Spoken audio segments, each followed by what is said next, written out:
Out here in the Arizona desert, surrounded by silent adobe walls and desert wind, you might not expect to find the echoes of entire communities.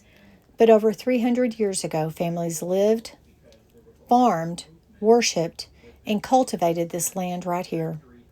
Today we're exploring Tumacacori National Historical Park, one of the oldest Spanish mission sites in Southwest America, where faith, food, and water shaped survival on the frontier.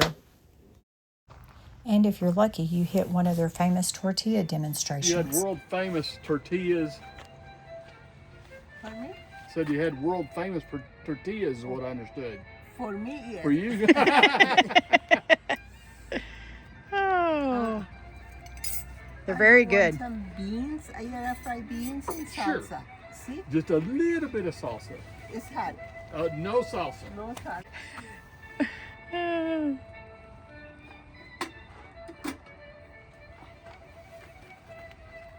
Thank you very much, man. Okay. You're Appreciate welcome. it. Thank you. Yeah. That's pretty neat. You do this year round? Yes. Yes. Oh, but you know, that's pretty neat.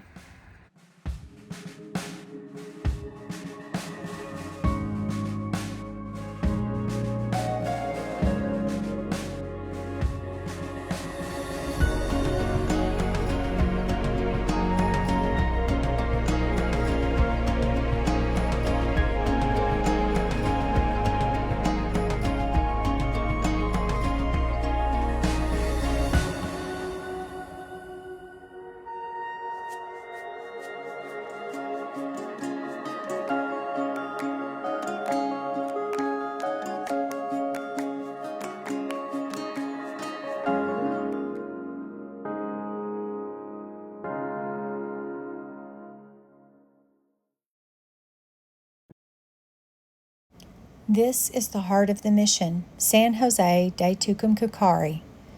The church you see was begun around 1800, and even now you can still see traces of paint on the walls. These weren't bare adobe rooms, they were colorful, filled with candles, music, and voices.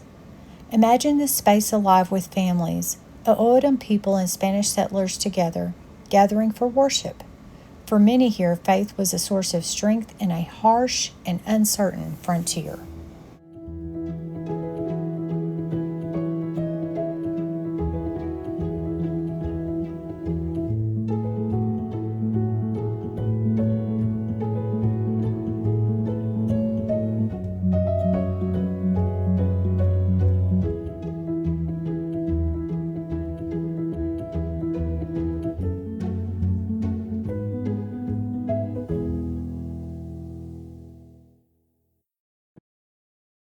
Just outside the church walls was the mission cemetery. Life was difficult.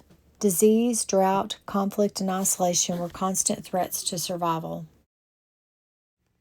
This is the storage area for their overflow of produce and grain that they would store and dry for long winters.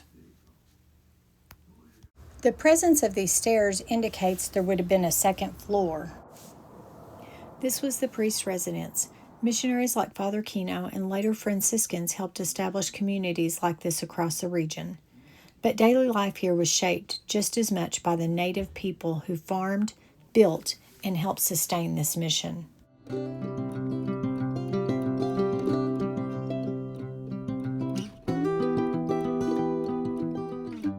What you see behind these walls was once the heart of a settlement that blended cultures, native O'odham traditions with Spanish colonial life. At the center of that were orchards, gardens, and irrigation systems, turning desert soil into fertile ground. The secret to all of this was the irrigation system. They used hand-dug channels to direct water from the Santa Cruz River over a mile away. Using gravity and planning, they were able to water their fields, gardens, and orchards.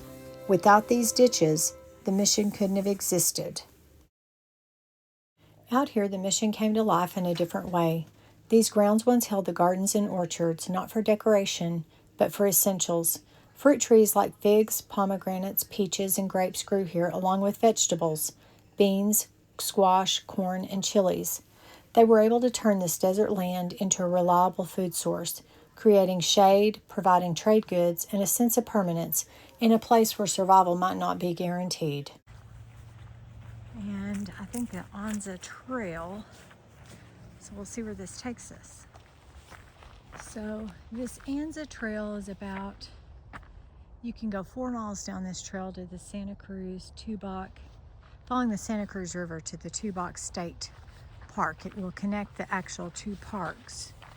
But I think we're thinking it's about 2/10 down of a mile down this trail to the actual Santa Cruz River. Looks like we're headed on another Tamara adventure. See where we land. And lo and behold, 2/10 down from the mission.